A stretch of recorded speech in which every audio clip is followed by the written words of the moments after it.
The bells of St. Dunstan's still echo through the fog, carrying with them a story of faith, love, and poison. Picture it, London wrapped in winter's breath, a church steeped in whispers, and a relic once meant for salvation now turned to vengeance. Within its silver rim lies a tale too human for holiness, of guilt unburied, of hearts that sought redemption and found ruin instead.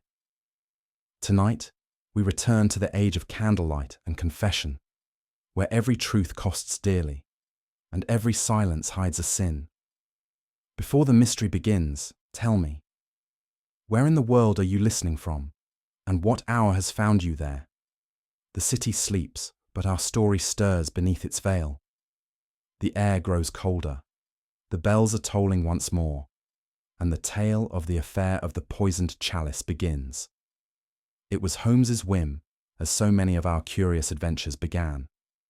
He had declared, with mock solemnity, that a parish congregation was the purest specimen of English anthropology. Thus, on that chill April morning, I found myself seated beside him within the grey nave of St. Dunstan's church. The stained glass admitted a timid light. The air was scented faintly with wax and damp stone, and the subdued rustle of prayer books seemed a lullaby to conscience. Holmes observed everything: the spacing of pews, the placement of the font, the precise angle at which the verger bowed. I knew that even in worship he could not abandon the habits of deduction. His expression, half amused and half abstracted, betrayed a mind already engaged upon some invisible thread of reasoning. Little did I imagine that within the hour the quiet rhythm of devotion would be shattered, and that our attendance at divine service would end in the presence of death. The Reverend Mr. Hale, a man of serene bearing and silver hair, ascended the pulpit to deliver his sermon on sin and redemption. His voice, though gentle, carried an undertone of weariness, as if the very subject had grown too heavy for mortal strength. "Beware," he said, "the poison that hides in virtue's cup." The phrase, innocuous to the congregation, struck me with a strange unease. The nave grew darker as clouds veiled the sun. The flicker of candlelight wavered along the pillars like uneasy spirits. Holmes sat motionless, his eyes half closed, listening not to the words, I think, but to the tremor within them. I recall the creak of the pews, the rustle of skirts, the smell of damp wool, and through it all, a subtle tension, indefinable yet oppressive, as though the walls themselves held their breath. At the close of the sermon, the Reverend descended, his hands trembling slightly as he prepared the chalice for the benediction. The congregation rose. The organ murmured a low, expectant note. Mr. Hale lifted the silver cup, its surface catching the dim light like a pool of blood-tinged mercury. For a heartbeat the world stood still. Then his voice faltered. A strangled gasp escaped him, followed by a convulsive shudder. The chalice slipped from his grasp, striking the stone floor with a ring that silenced the church. Crimson wine spilled across the marble like a spreading wound. He clutched at his throat, eyes wide with terror, and collapsed before the altar. Holmes was the first to move. He pushed through the startled worshippers, knelt beside the fallen clergyman, and drew back the stiffening lips. A faint dust of violet clung to them, delicate, deadly, unmistakable. He glanced up at me with that cold lucidity which heralded discovery. "Watson," he murmured, "the hand of Providence has little to do with this. We are in the presence of murder." A sudden cry rose from the front pews, followed by the dull thud of a body striking stone. For a heartbeat, no one moved. Then pandemonium broke loose. The congregation surged forward in a confused mass of terror, women shrieking, men calling for air and light. The Reverend Hale lay sprawled before the altar steps, his robes twisted, the chalice overturned beside him, a ribbon of crimson wine spreading like a wound across the flagstones. Holmes was already beside the fallen clergyman, his calm voice cutting through the din. "Watson, clear this space. Quickly now. He is beyond their prayers." I obeyed instinctively, driving back the crowd with words that scarcely registered in my own ears. The organ's final note still lingered. a ghostly echo of sanctity in a place where death had intruded without ceremony. I knelt beside Holmes. The vicar's pulse fluttered weakly beneath my fingers, then faded. His face was contorted in pain, his eyes open yet unseeing. Holmes's gaze, sharp and merciless in its concentration, travelled from the man's lips to the rim of the chalice. "No wound," he murmured. "No spasm of apoplexy. Observe, Watson. The skin of the mouth. The colour, faintly violet. A most suggestive tint." He drew a handkerchief from his pocket and, with delicate precision, touched it to the fallen cup's edge. A faint dust clung to the cloth, glimmering like crushed petals. Holmes's eyes narrowed. "Clear the church," he said softly, almost to himself. "If death has entered here, it has not come alone." The verger, white as the surplice he wore, crossed himself. "God save us, sir. It's the chalice. It's cursed." His words spread like wildfire through the frightened assembly, and within moments St. Dunstan's had become a house of whispers and dread. By the time the police had been summoned, the air in the church had grown oppressive, heavy with the mingled scent of wax, wine, and fear. Holmes stood motionless beside the altar, his long fingers tracing the pattern of the chalice's stem, as though reading an inscription invisible to all but him.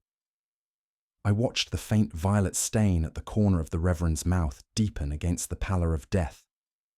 Poison, swift and cruel, there could be no doubt. Holmes bent over the cup once more. "Notice, Watson," he said quietly, "the residue lies only on the inner rim, where lip would meet metal. A careful application, one intended for a single victim. We are not dealing with chance." His composure unsettled me more than the death itself. "But who could commit such an act in God's house?" I whispered. "And for what end?" He looked up sharply. "Motive often hides itself behind sanctity, my dear fellow. Faith, envy, guilt, they all make convenient masks. Observe the positioning of the cup. Someone returned it to its place after the act was done. That suggests calculation and familiarity with ritual." He turned to the verger, who stood trembling near the pews. "Who last touched the chalice before the service?" the man stammered. "Only the Reverend, sir, though he'd said it had been cleaned this morning. A new polish. Some gift returned to the church." Holmes's brows lifted. A gift returned indeed. Curious. He folded his handkerchief carefully around the evidence and slipped it into his pocket.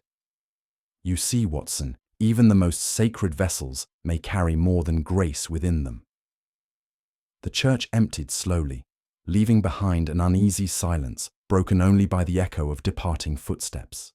A thin mist crept through the doorway, mingling with the incense still drifting above the pews. Holmes remained kneeling by the altar rail, lost in thought, his gaze fixed on the chalice resting innocently where it had fallen. An elderly sexton, stooped and weathered, approached us. "Begging your pardon, gentlemen," he whispered, glancing fearfully toward the door. "But there's talk among the folk that the cup's unlucky. They say it once belonged to Lord Merrow's family. Before tragedy took them, they gave it to the church to rid themselves of misfortune, yet misfortunes come again." Holmes turned to him with sudden intensity. "Lord Merrow, you say? And when was this act of charity performed?" "Years ago, sir, before my time. But the Reverend often said it was a relic that should never have been touched." Holmes's eyes glinted. "A relic indeed. Tell me, has it ever been sent away for repair or cleaning?" The old man frowned. "Only last week, sir. Came back 2 days past, shining like new silver." Holmes rose. "Then I fear the shine hides more than polish. Watson, note the chain of possession. From noble hand to holy table, and somewhere between, the mark of death. We must trace its journey before another soul drinks of its grace." He paused, his expression unreadable in the dim light. The mist swirled about his feet, as if reluctant to leave. "You may call it a curse," he said at last, his voice low and reflective, "but I prefer to call it design." The bells of St. Dunstan's began to toll, their mournful notes echoing through the empty nave. In that solemn sound, I felt the first chill of the mystery that was to unfold. A riddle of faith, vengeance, and the poisoned chalice, whose secrets had only begun to stir. While I busied myself with the task of consoling the Reverend's stricken widow, poor soul, trembling in the shadow of sudden loss, Holmes had withdrawn into his habitual solitude. He moved like a man tracing the outline of an invisible pattern, his long fingers gliding over the chalice, the pulpit rail, the stone floor. The woman's sobs echoed faintly through the nave, but Holmes appeared untouched by sound or sentiment. He crouched beside the fallen cup, his face unreadable save for the minute contraction of the brow that always heralded thought. A faint, almost imperceptible fragrance reached him, and I saw his nostrils flare. "Bitter almonds," he murmured, so softly that only I, standing near, could hear. "Cyanogen, perhaps, quick and unforgiving." His gaze shifted to the cup's base, where the soft gleam of a single fingerprint caught the dying light. He bent closer, his eyes gleaming with that strange fire that comes to him when a clue has revealed its first whisper of truth. He did not speak again, but the tightening of his jaw told me that his mind had leapt far beyond the facts visible to ordinary sight. When at last he straightened, he gave a single, grave nod toward the body still lying before the altar. "You have my sympathy, madam," he said to the widow in a voice that was neither cold nor kind, simply final. "But grief must never blind us to truth. It is truth that restores the living, even when it condemns the dead." Then, without another word, he turned his back upon the mourning woman and began a slow, deliberate survey of the church, his eyes searching corners others would have dismissed as mere shadows. I followed him, unable to shake the sense that he had already seen more than he chose to say. The dusk had begun to gather when Holmes's search brought him to the pulpit. He ascended the narrow steps alone, pausing midway as though struck by a thought, then reached beneath the lectern with a gloved hand. I saw him draw forth a scrap of paper, torn roughly along one edge, as if wrenched in haste from a larger sheet. For a moment he studied it, his expression hardening into that mask of severity which always preceded revelation. I climbed toward him, compelled by curiosity. "What is it, Holmes?" He held the paper up to the dim light. Upon it, a single name had been written, then savagely struck through until the letters were barely legible. I could discern only the first, Merrow. Before I could question him further, Holmes folded the scrap with the precision of a surgeon and slipped it into his pocket. "A name," he said quietly, and a silence surrounding it. "I think, Watson, that the dead man was not the only sinner here." The church bell tolled the hour, deep and solemn. Its echo seemed to linger among the rafters like a benediction turned to warning. Holmes stood at the top of the pulpit, gazing down upon the scene, the overturned chalice, the faint glimmer of violet upon cold lips, the widow's bowed figure at the nave's end. When he finally descended, his face was unreadable once more, but his step carried the surety of a man who had glimpsed the hidden skeleton beneath the skin of mystery. We left St. Dunstan's in silence. Outside, the evening fog had thickened, curling through the iron gates and along the cobblestones like a living thing. As we turned toward Baker Street, I ventured a question, but Holmes merely raised a hand. "Not yet, Watson. The chalice has a long memory, and tonight it has spoken only its first word." The lamplight flickered and died behind us, swallowed by the mist. Thus began the case that London would come to whisper of as the affair of the poisoned chalice. The vicarage stood withdrawn behind a hedge of dripping laurels, its gables hunched beneath a sky the colour of old pewter. The rain had dwindled to a mournful drizzle by the time Holmes and I reached the gate. Yet the air retained the chill of the church where death had lately knelt. Holmes paused before the door, his keen eyes taking in the scuffed step and the uncollected milk upon the sill. "Grief," he murmured, "is seldom so practical as to forget the morning's provisions. We are expected, Watson." The bell's pull released a muffled peal that echoed faintly through the house. A servant, pale and uncertain, ushered us wordlessly into the hall. The silence there was thick enough to taste, like the air in a crypt before the tapers are lit. From somewhere upstairs came the slow creak of a tread, then stillness once more. "Observe," whispered Holmes. "No visitors since the tragedy, yet the carpets are freshly swept, the curtains drawn." She tidies her cage before confessing to the keeper. Before I could reply, the servant opened a parlour door. A low fire burned within, casting the room in wavering half-light. I followed Holmes inside, the sound of the rain upon the window panes falling like a muted requiem. Never have I entered a dwelling so possessed by quiet. Every mirror was draped in dark cloth, as though the house itself recoiled from its own reflection. Curtains hung half-drawn, sealing out the wan daylight, and a faint scent of burnt incense clung to the air, sweet, oppressive, and vaguely ecclesiastical. The chairs had been turned slightly from the hearth, as if the occupants feared to face the fire. Holmes moved soundlessly from mantel to escritoire, his fingers tracing the dust patterns with a surgeon's delicacy. "Superstition, guilt, or both," he said under his breath. "Incense masks odours, yet here it only proclaims their existence." I followed his gaze to a small framed likeness upon the wall, the Reverend Hale, grave and benevolent, his eyes rendered with a devotion that suggested the painter's affection as much as the sitter's sanctity. Beneath the portrait stood a narrow table, upon which rested a single object, a prayer book, its clasp undone, and beside it a small lock of hair bound by a black ribbon. The tick of the clock in that room seemed unnaturally loud. I found myself lowering my voice to a whisper when I asked, "Do you suppose she suspects poison?" Holmes's lips curved faintly. "A woman who covers her mirrors, Watson, suspects more than that."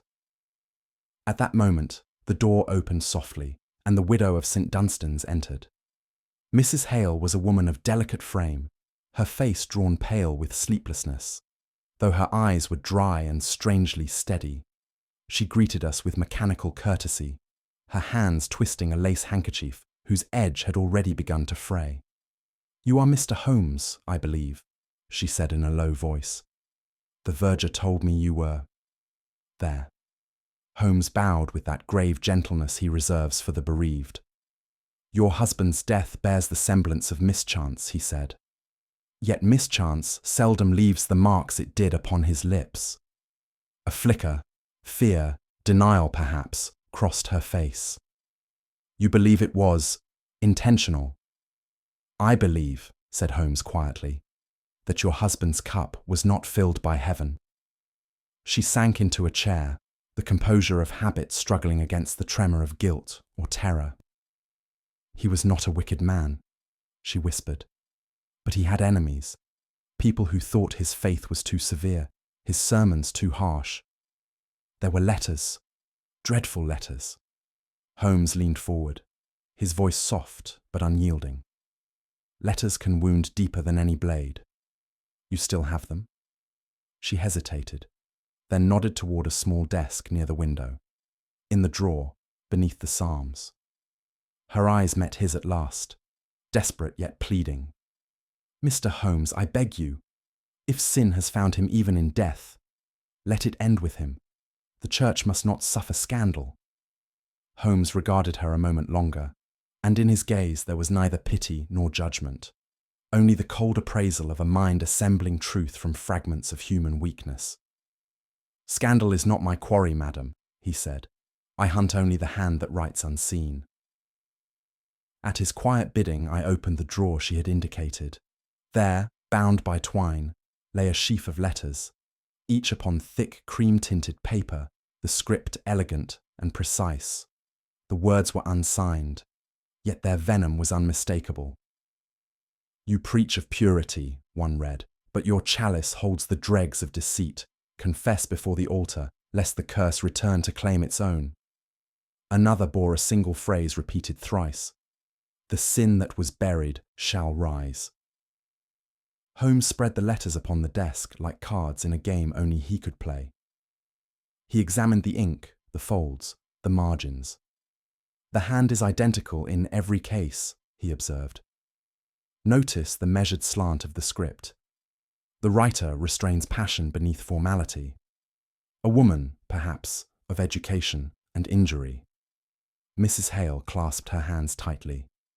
"He told me the letters came from some lunatic, someone from his past. He burned the rest. I begged him to let it be." "Yet the chalice returned," said Holmes, almost to himself. "A gift long gone, restored without request, just as these letters revived the memory of old sin." He straightened and turned toward the widow. "You speak of a past. Whose?"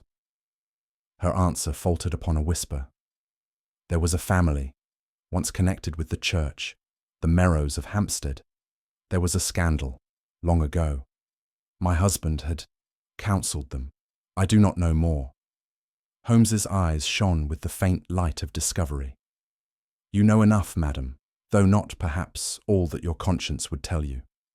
The past has found its voice again."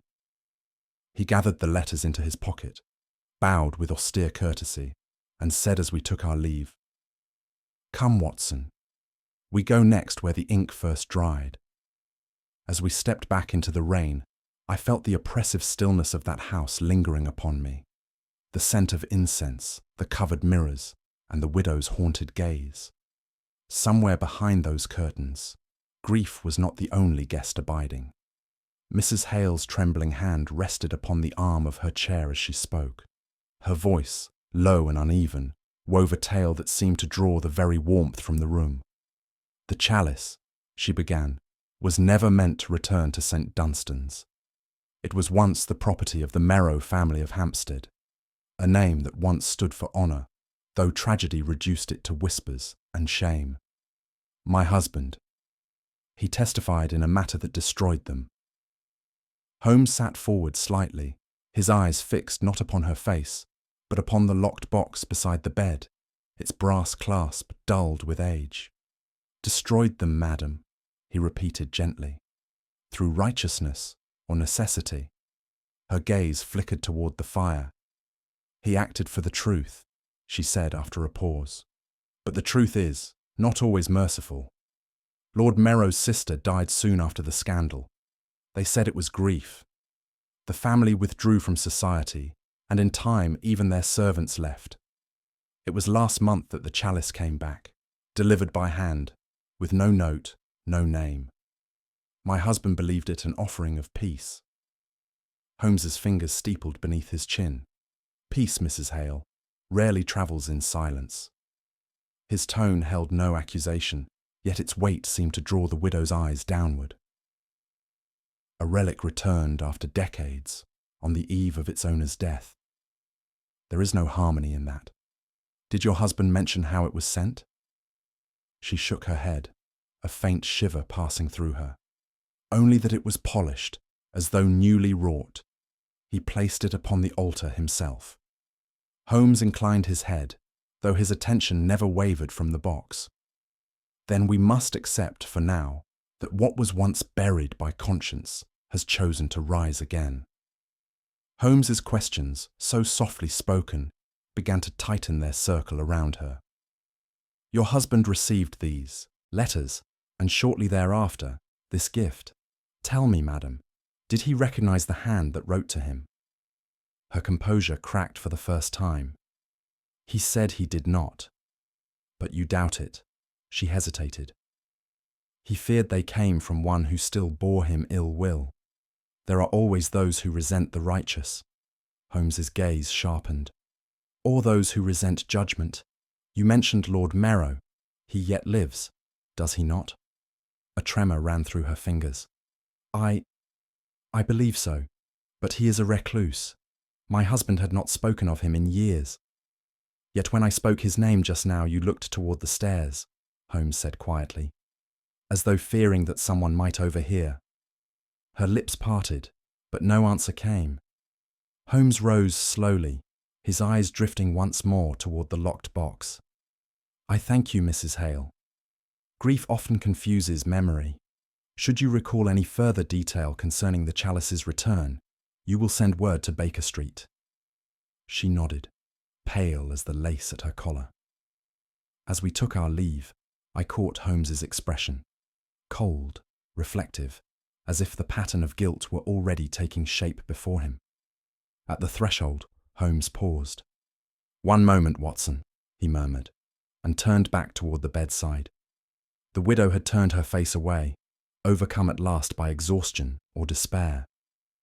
Holmes moved softly, his eyes narrowing upon the ornate box that rested beside her pillow. A faint metallic scent hung about it, a sweetness edged with corrosion. I recognized it with a start, the same odor that had clung to the poisoned chalice. Holmes's gaze flicked toward me, a silent command for discretion. "You spoke," he said aloud, addressing the widow in his gentlest tone, "of your husband's sermons. They must have given you comfort." "Yes," she whispered faintly, not turning her head. "He believed truth was the only light worth keeping." "Then I trust he died seeing it clearly," Holmes replied, his hand resting for a fleeting instant on the box's lid before withdrawing. He straightened, his face unreadable. "Come, Watson." As we stepped into the hall, he said quietly, "The lock bears fresh oil, and the hinge was opened recently. Whatever that box holds, she fears it more than she grieves her husband." The rain had begun again outside, fine as dust upon the window panes. Holmes's coat brushed mine as we passed beneath the archway. "Curious, is it not, Watson, that the scent of death should linger where a woman claims to seek peace?" We reached Baker Street before nightfall. The lamplight gleamed upon the familiar clutter of Holmes's table. Scraps of chemical residue, fragments of paper, a single sprig of lavender crushed beneath a glass slide. From within his coat he withdrew a slim, leather-bound volume. "I took the liberty," he said, "of relieving Mrs. Hale's bureau of one item, the parish ledger." "Holmes," I protested, "surely—" He silenced me with a wave of his hand. "If truth may be stolen, Watson, it was never sacred." He opened the ledger with the care of a scholar, unsealing an ancient text. Names lined the pages in orderly columns, donors, dates, and sums. Then, midway through the final leaf, the rhythm broke. One entry had been violently obliterated, the ink scored deep into the parchment. The name, though mutilated, remained just legible beneath the scars. Lord Merrow. Holmes's eyes gleamed. So the circle closes. The chalice began with the Merrows, passed through Hale's hand, and returned, dressed in death. But what was once a sin of testimony has ripened into a sin of vengeance. He closed the book and leaned back in his chair. "Tomorrow, Watson, we travel to Hampstead. The truth, I suspect, lies buried not in scripture, but in the soil of Merrow Manor." Outside, the wind rose along Baker Street, carrying with it the faint toll of church bells. It sounded to my ear less like prayer than warning. The following morning dawned grey and airless, the kind of light that seemed to bleed all colour from the world. Holmes and I took our seats within a hired trap, our destination lying northward through a landscape shrouded in fog. The countryside stretched before us like a land half asleep, hedgerows slick with rain, and trees stooping low as if burdened by secrets. Holmes sat motionless beside me, his coat collar turned high, his eyes fixed upon the dissolving horizon. For many miles he spoke not a word. Only when the mist thickened into a slow-moving wall did he stir. "There is a peculiar irony, Watson," he said quietly. "We pursue truth, yet we do so through clouds both literal and moral. The Merrows gave their chalice to the church to bury scandal. Now scandal resurrects itself through that very relic." "You believe the family is involved?" I asked. "I believe," said Holmes, "that guilt has a longer memory than faith." As we ascended the last rise toward Hampstead Heath, a bleak expanse unfolded, fields turning to marsh, and beyond them, the outline of a manor whose chimneys jutted from the fog like gravestones. Holmes leaned forward, his expression sharpening. "Observe the chimneys, the colour of the smoke. The household burns wet timber. sign of neglect, not poverty. A house unvisited by comfort but not by wealth. That, my dear fellow, is where secrets go to moulder. The horse's hooves struck the gravel drive with a hollow echo as we drew up before Merrow Manor. It felt as though we had arrived not at a home, but at a tomb where the living kept watch. An ancient butler answered our summons, a figure as thin and colourless as the fog itself. Without a word, he admitted us to a hall whose chill struck through my very bones. The walls, once lined with oil portraits, bore frames where the canvases had darkened beyond recognition. A vast staircase rose into shadow, its carpet worn to threadbare patches that spoke of grandeur, surrendered long ago. Holmes's eyes darted from panel to panel, absorbing the melancholy detail with the precision of a man dissecting a corpse. "Note, Watson," he murmured. "The dust upon the banister, yet not upon the floorboards. Servants polish what is seen, but tread only where their master bids them. Lord Merrow's household fears certain rooms." The faint shuffle of feet drew our attention. A pair of maids crossing the corridor, their heads bowed. They moved as though unwilling to disturb the air. From somewhere above came the slow toll of a clock marking an hour that felt older than the house itself. I confess that an unaccountable dread seized me then, a sense that tragedy was not a visitor here, but a resident long enthroned. Holmes, however, was unmoved. "Decay, Watson," he said softly. "It is not the scent of death that chills these halls, but of remembrance." Our guide led us to a drawing room where the last embers of a forgotten fire glowed faintly. There, amid faded curtains and portraits dulled to sepia ghosts, Lord Merrow awaited us. The master of the house was a man of venerable years, yet his face retained traces of what must once have been a striking countenance. His hair, silver and unkempt, fell in disarray about a brow scored deeply by time. He rose with effort to greet us, his hands trembling despite the warmth of the hearth. "Mr. Holmes," he said, his voice low and tremulous, "your name carries a gravity I would rather never have had cause to summon. But if you have come concerning the incident at St. Dunstan's, I fear it will reopen wounds better left closed." Holmes inclined his head. "I regret that duty seldom allows indulgence to sentiment, my lord. Yet truth, once buried, has a habit of unearthing itself with most indecorous persistence." The old man's gaze faltered. "You speak as though guilt were contagious." "Perhaps it is," Holmes replied evenly. "You returned a certain chalice to St. Dunstan's, a piece once belonging to your family. Do you recall its history?" Merrow's eyes darkened. "I recall only that it was accursed. It was sent away as one sends a plague from the door." He turned toward the fire, his shoulders bent beneath the invisible weight of memory. "If that cup has brought new ruin, then perhaps we are merely tasting what we brewed long ago." Holmes watched him intently. "Tell me of that brewing, my lord," he said gently. "I assure you, concealment serves no living soul." Lord Merrow sank into his chair, the flames etching his features into hollows and plains of grief. "It began with my sister," he said. "Clara was the pride of our house, gentle, pious, far too trusting. The Reverend Hale was her confessor. In those days he was not yet rector of St. Dunstan's, but a young curate of charm and ambition. Their friendship overstepped its bounds. My father discovered it, and what followed was ruin." He paused, the silence punctuated only by the crackle of the fire. "Hale denied impropriety, but my father's wrath knew no restraint.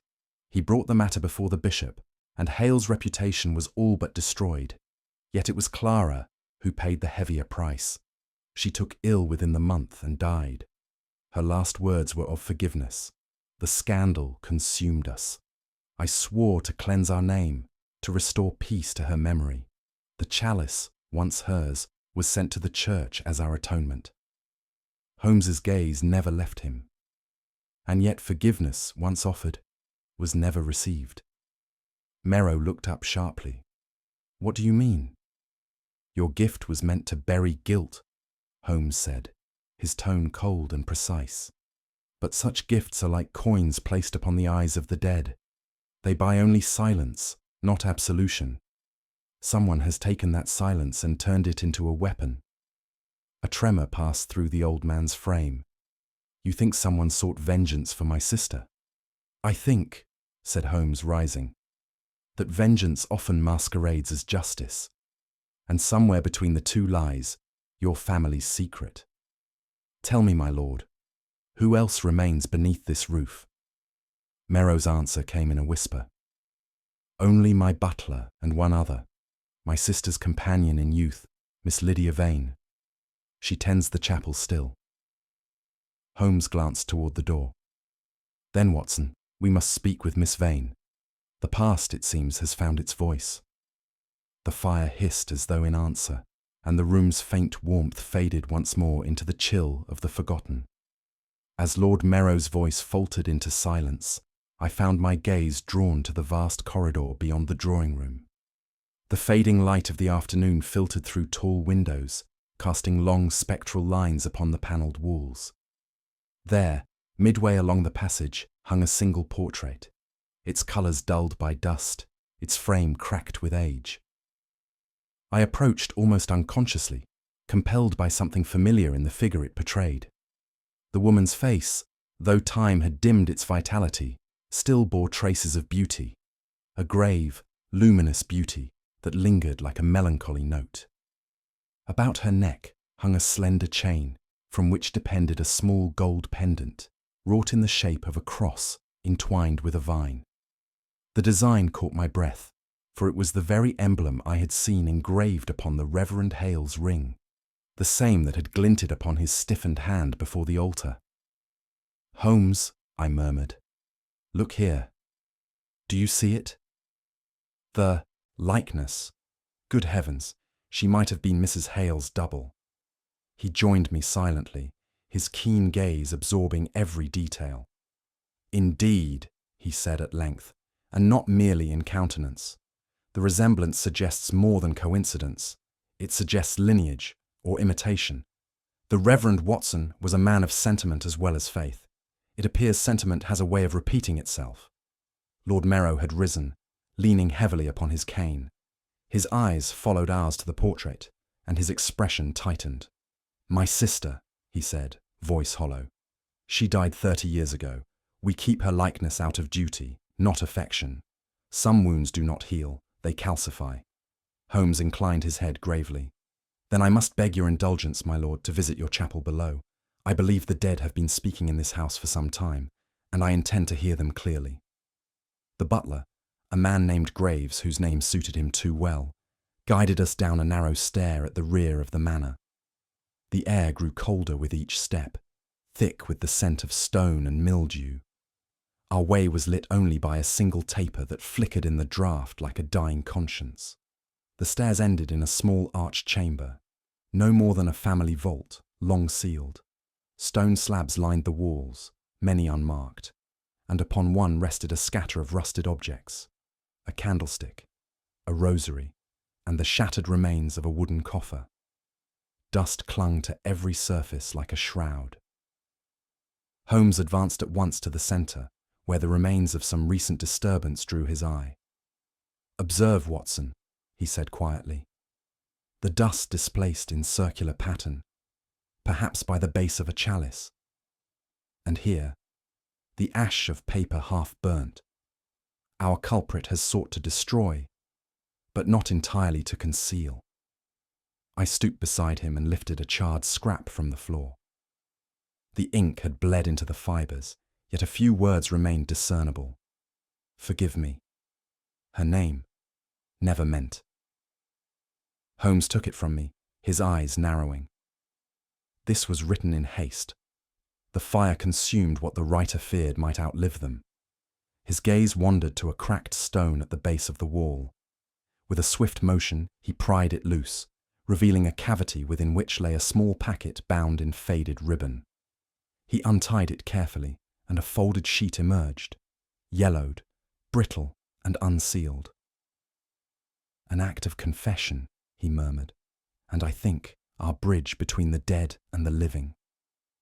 Holmes spread the paper upon a slab, its surface trembling under his fingers.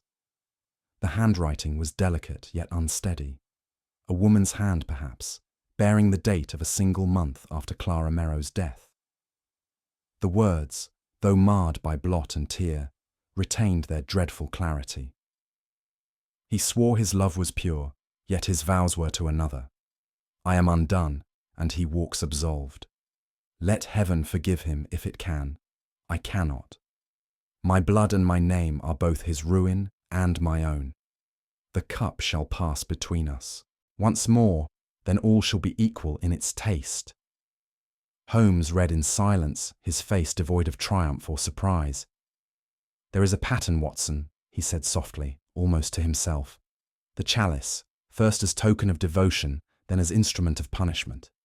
The Merrow bequest was not redemption. It was a monument to guilt. The family believed they had buried scandal beneath piety, but the grave was shallow. I shuddered. You think this letter was written by Clara Merrow herself? He shook his head slowly. No, the hand is too deliberate. More likely a woman close to her, a confidant, perhaps the companion Miss Vane, or someone who envied her peace. Whoever penned it, the seed of vengeance lay dormant until now. He folded the paper with care and slipped it into his coat. Come, Watson, the living ghosts of this house are not yet done with us. By the time we emerged from the crypt, the manor had sunk into darkness. The fog pressed close against the windows, and the corridors lay silent save for the occasional sigh of the wind through the eaves. Lord Merrow had retired, and the few servants we passed moved with that peculiar haste born of fear unspoken. Holmes seemed deep in thought as we made our way toward the hall. It is remarkable, he said at last, how retribution waits with the patience of the grave. The poison used on the Reverend, its residue, its odour, was known to but one household apothecary in Hampstead. I begin to think the hand that once blessed the chalice has now reclaimed it. Before I could reply, a sudden cry rang through the house, a sharp, strangled sound that froze the blood in my veins. It came from the servants' quarters. We ran, Holmes in the lead, and found Graves the butler sprawled upon the floor, his limbs twisted, his lips tinged the same fatal violet we had seen at St. Dunstan's. Beside him lay the family's iron keyring, one space conspicuously empty. The vault key, Holmes breathed. Gone. He turned toward the corridor, where the wind seemed to moan through the house like a warning. Watson, he said grimly, the chalice has vanished again, and wherever it travels next, death will follow close behind. The candle in his hand guttered violently, its flame bending as though drawn toward some unseen presence. Holmes's eyes, cold and luminous in the half-light, met mine. We are too late to prevent the second act, he murmured, but we may yet close the curtain before the play consumes them all. The fog had grown thick as velvet by the time we reached Baker Street. It lay upon the windows like a living thing, curling in pale tendrils that dimmed even the steady glow of the lamp within. Holmes had scarcely removed his coat before he drew the blinds and lit the fire with a swift, practiced hand. London, he said, his voice measured and distant, is at her most honest in the fog, Watson. Every shadow seems deeper, every sound more suspicious, as though the city herself were conspiring to conceal the truth. I had known that tone before. It was the prelude to one of his cold, relentless dissections of human motive. Holmes took his seat by the hearth, the flicker of flame casting sharp light upon his features. Before him lay his familiar array of papers, vials and fragments, a grim exhibition of the dead man's relics. For a long moment he regarded them in silence. Then, with a low sigh, he said, 2 deaths, both delivered through faith's vessel, and both bound by a single emotion far older than religion, revenge. I felt a chill that owed nothing to the fog outside. You are certain now that the deaths were planned? My dear fellow, he replied, chance does not choose the same poison twice. Holmes cleared the table with swift precision arranging each piece of evidence in an order that existed only in his mind. "Observe," he said, gesturing toward the chalice fragment, the crumbled residue he had preserved from the Reverend's lips, and the half-burnt confession retrieved from the Merrow crypt. Each of these objects bears the mark of retribution veiled as righteousness. He leaned forward, his long fingers steepled beneath his chin.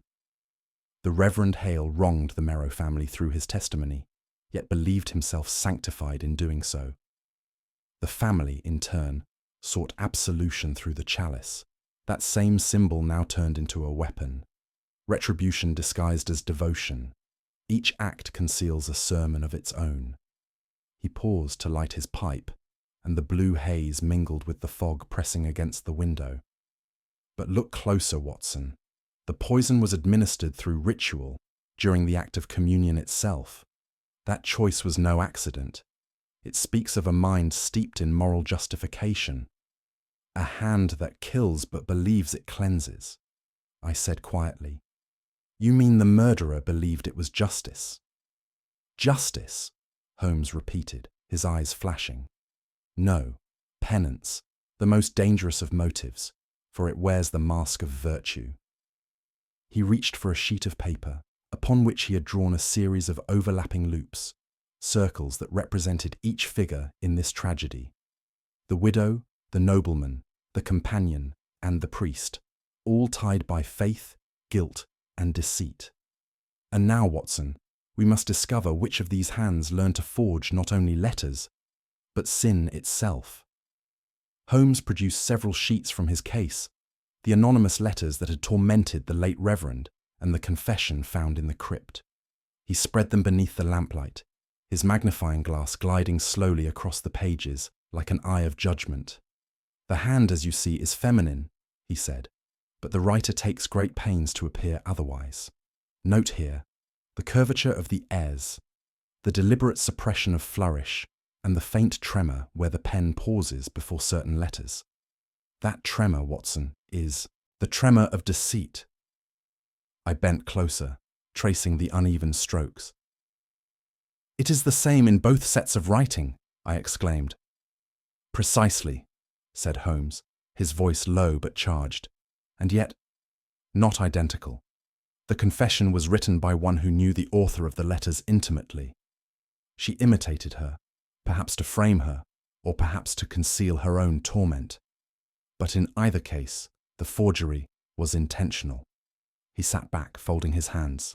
"A widow haunted by sin, a nobleman burdened by guilt, and a companion bound to both by love and envy.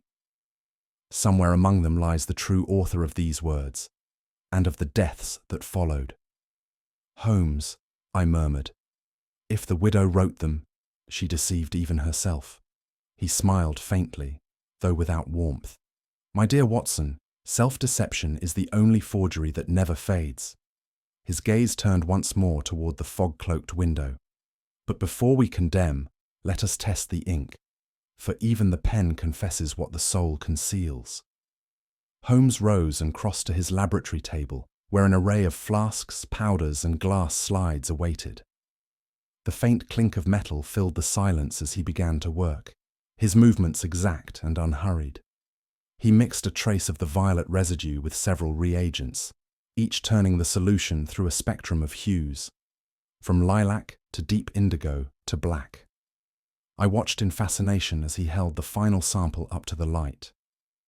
"As I suspected," he murmured, "this is no ordinary poison. It is derived from Calotropis gigantea, a rare plant from the Indian subcontinent.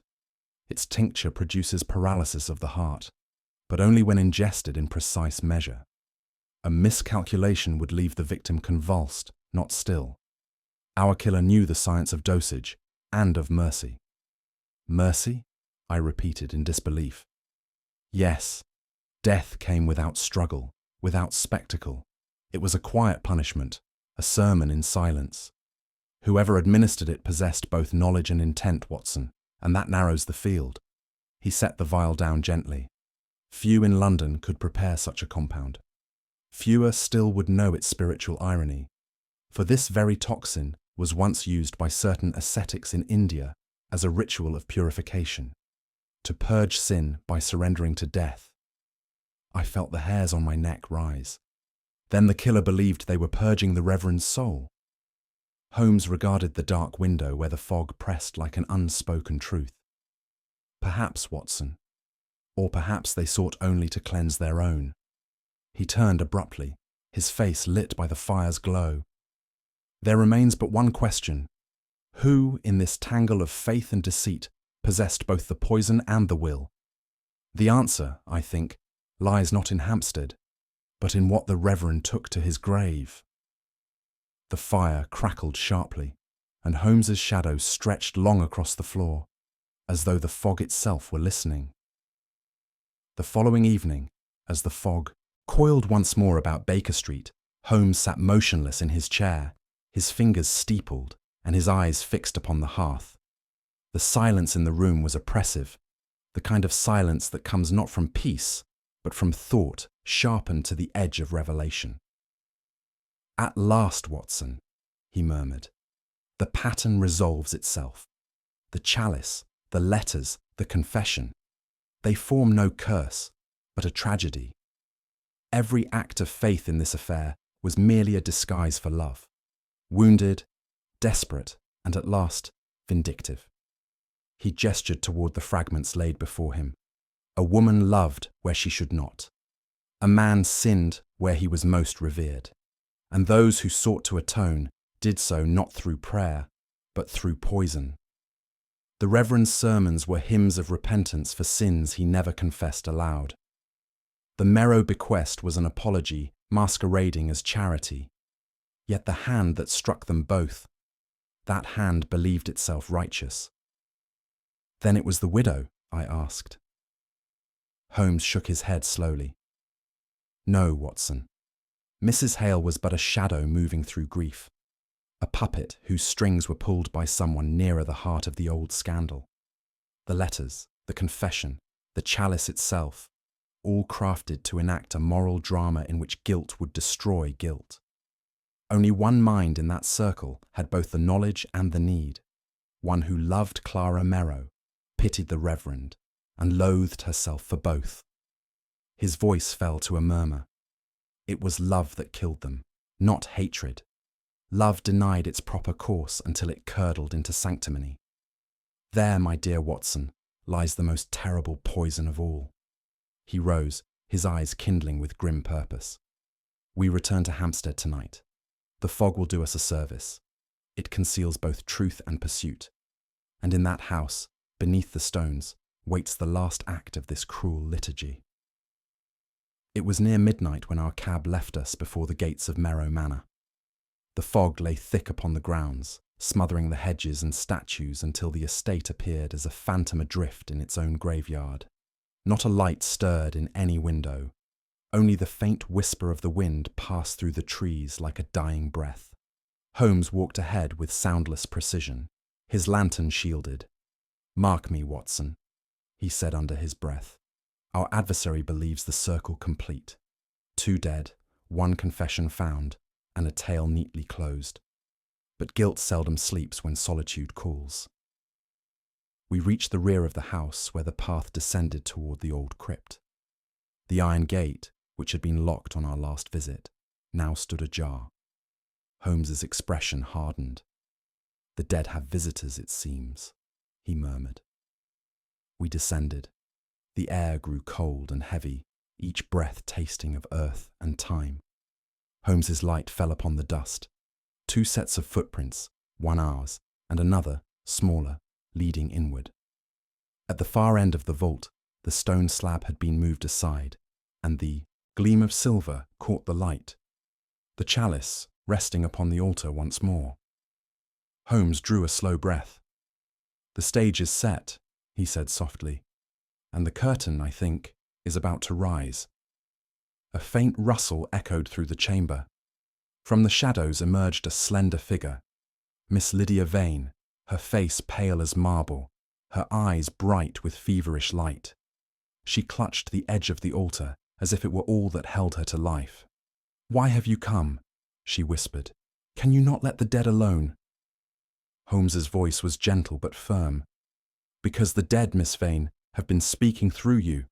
The letters to the Reverend, the confession in the crypt, all in your hand.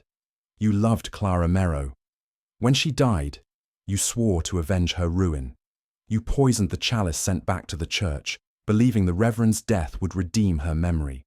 And when the butler learned your secret, you silenced him with the same poison." Her hand trembled upon the chalice, and for an instant I thought she would strike him.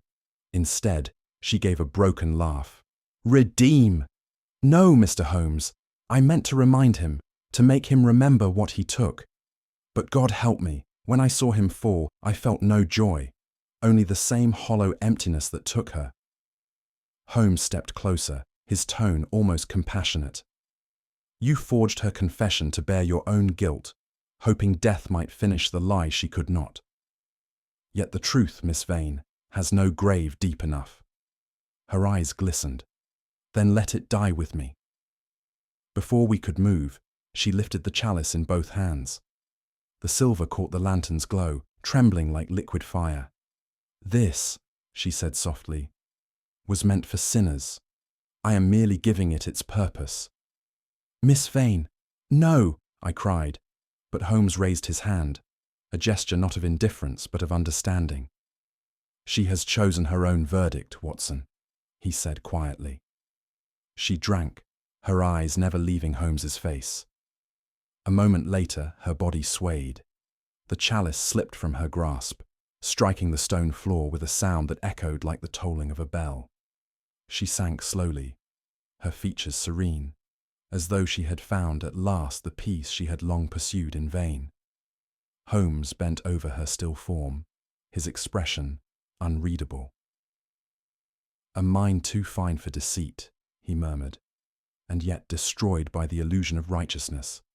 Such tragedies, Watson, do not spring from evil, only from human hearts that mistake love for virtue." Outside, the fog began to lift. Through the arched doorway, the first pale light of dawn crept in, soft and colourless. Holmes turned toward it, his face solemn. "The storm has passed," he said, "but every dawn leaves its shadow." As we ascended the steps and the morning broke over Hampstead Heath, the silence behind us was complete, a silence not of death, but of absolution. The dawn that followed our return from Hampstead broke pale and heavy, as though London herself awoke wearied by grief. The fog that had veiled the city through the long night had thinned to a damp pall, clinging to the cobblestones and the railings, leaving behind a chill more spiritual than physical. I found Holmes at the window of our sitting room, standing with his hands clasped behind his back, his gaze lost somewhere beyond the waking street. He had not slept. The tobacco haze that lingered about him, the untouched breakfast upon the table, and the long silence that seemed to fill every inch of the room told me that his mind was still imprisoned by the spectres of the night before. I ventured no question. There are hours in a man's life when words can only wound, and this was one. At length he turned, and I was startled by the change in him. The sharp, restless fire that usually kindled his features had dimmed. In its place was something graver, almost mournful. "The end of a case, Watson," he said quietly, "is rarely the end of the matter itself. The law satisfies itself with facts. The soul demands something else." He moved to the mantelpiece, resting one hand upon it. "A tragedy has its own logic. It begins with passion, proceeds through reason, and ends, inevitably, with silence." I had never seen him so subdued. Even the clatter of the morning carriages outside could not pierce that stillness. It was as if the echo of the confession, and the death that sealed it, still haunted Baker Street as surely as it haunted him. The funeral of Miss Lydia Vane took place 3 days later at St. Dunstan's. The morning sky hung grey above the spire, and the bells tolled with a restrained solemnity. A few parishioners stood at a distance, whispering among themselves, though none dared speak the full story. Officially, the deaths were attributed to an act of divine mystery. The papers spoke of a pious calamity, and London, ever eager for scandal, moved on with its usual appetite for the next. Holmes and I stood apart as the service concluded. The Reverend's widow, veiled and trembling, was led away by the curate. Holmes's face betrayed no emotion, but his eyes followed the chalice, swathed now in white linen, as it was borne down to the crypt below. It was placed once more within the church vault beside the stone of its original donor, and sealed under iron and prayer. When the last echo of the bell had faded, Holmes said in a tone scarcely above a whisper, "There lies the vessel that carried death twice, and perhaps mercy once. Let us hope it remains at peace." We lingered as the verger locked the gate, the key turning with a sound that seemed to close not only a door of stone, but a chapter of sorrow itself. For the first time, I saw in Holmes not the cold analyst of cause and consequence, but a man weighed by the futility of human striving, the realization that reason, however sharp, could not mend what the heart had broken. We walked back through the quiet lanes in silence until the city swallowed us again, its ceaseless murmur of wheels, its drifting smoke, its indifference. At last, as we neared Baker Street, Holmes spoke. His voice was low and measured, yet filled with something I had rarely heard in it: compassion. "Watson," he said, "there is a poison that no chemist can neutralize, the poison of remorse. Sin, once it has entered the soul, leaves behind no antidote. Punishment may follow, confession may cleanse, but the essence of it, the knowledge of one's own ruin, lingers to the end." I made some protest, speaking of repentance and divine forgiveness. He smiled faintly. "Perhaps heaven forgives, my friend, but men seldom forgive themselves. I have seen it too often, a heart corroded by memory until it ceases to beat of its own accord. And yet," he added, his gaze softening, "I cannot wholly condemn those who err from love. It is, after all, the most human of failures." His words fell with an unfamiliar tenderness. I could not help but recall the sight of Lydia Vane's calm features as the dawn had touched them in death. There had been no triumph there, no bitterness, only release. Holmes drew his cloak more tightly about him. "Let this case, Watson, stand apart from the others. It teaches that the pursuit of truth, though noble, can sometimes rob the living of peace, and peace, perhaps, is the rarest justice of all." In the days that followed, I often wondered whether Holmes had truly revealed to the authorities all that he knew. The official record was brief, incomplete, and curiously polite, as though a higher hand had smoothed its rough edges. Holmes never spoke of it again, and when I pressed him once, he merely replied, "There are truths, my dear Watson, that gain nothing by exposure." It was only later that I understood. He had chosen silence not out of pity, but out of mercy, sparing reputations, shielding the innocent from the stains of the dead. The law would have demanded confession, but Holmes, who saw deeper, recognized that justice sometimes lies in what is left unsaid. On a quiet evening not long after, I found him once more at the window, gazing out upon the drifting fog. "You see, Watson," he said at last, "evil seldom wears horns or carries a blade. It hides behind virtue, behind faith, behind love itself. To expose it is simple. To understand it, that is the true trial." The clock chimed softly. Outside, London stirred in the dim light, unchanged and eternal.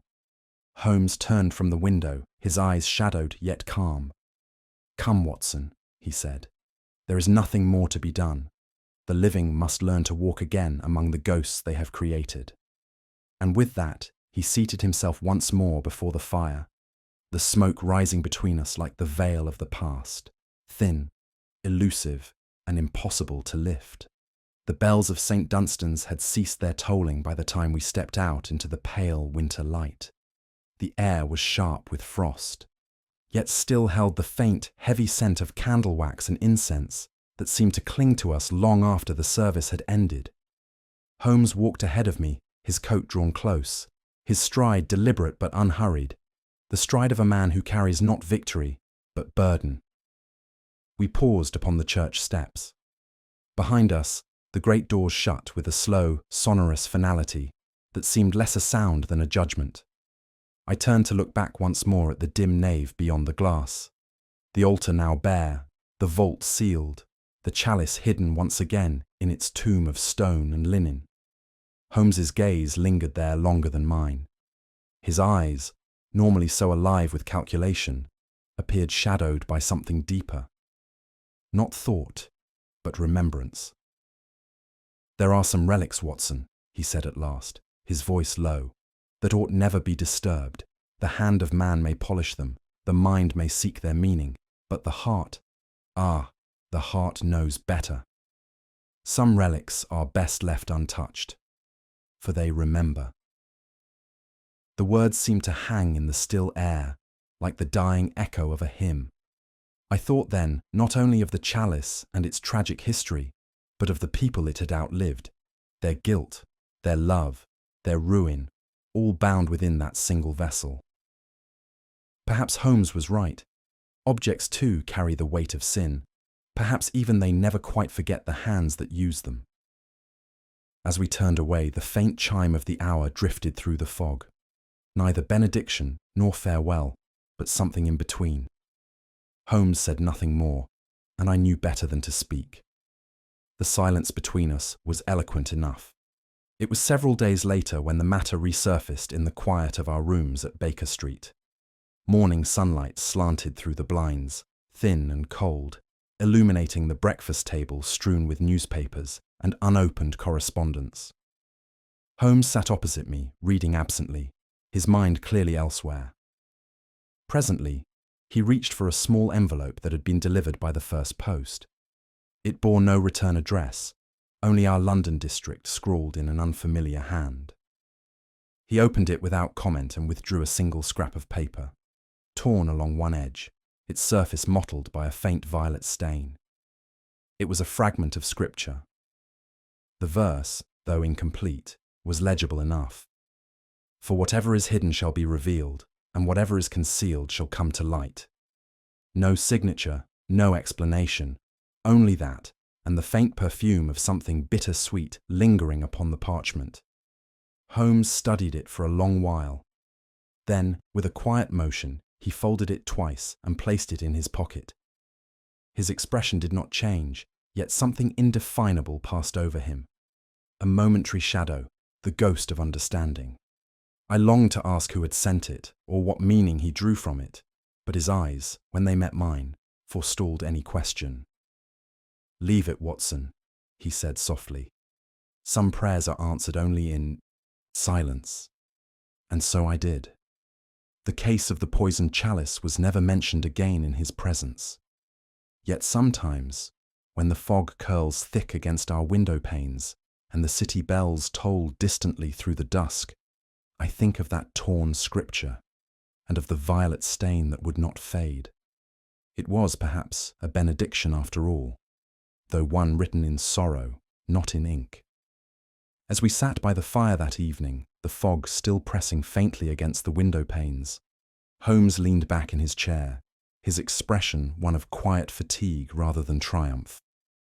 "You see, Watson," he said, "sin is rarely born in hatred. It festers in the heart's gentler chambers, in love, pride, and misplaced faith. Our Miss Vane sought redemption through punishment, yet all she found was silence. In the end, the poison was not in the chalice at all, but in the conscience that could no longer bear its own weight." He tapped the ashes from his pipe, the faint curl of smoke rising like incense. "It is curious," he added softly, "how often mercy must wear the mask of concealment. Justice, when stripped of compassion, is merely vengeance in disguise. And so I wonder, my friends, in this tragic affair, what do you believe was the greater sin, the crime that was committed, or the truth that Holmes chose never to reveal? Share your thoughts below. I'd love to hear your theory. And if you've enjoyed unraveling this mystery beside us, don't forget to subscribe for more tales from Baker Street, and share this story with those who still believe every shadow in London hides a secret.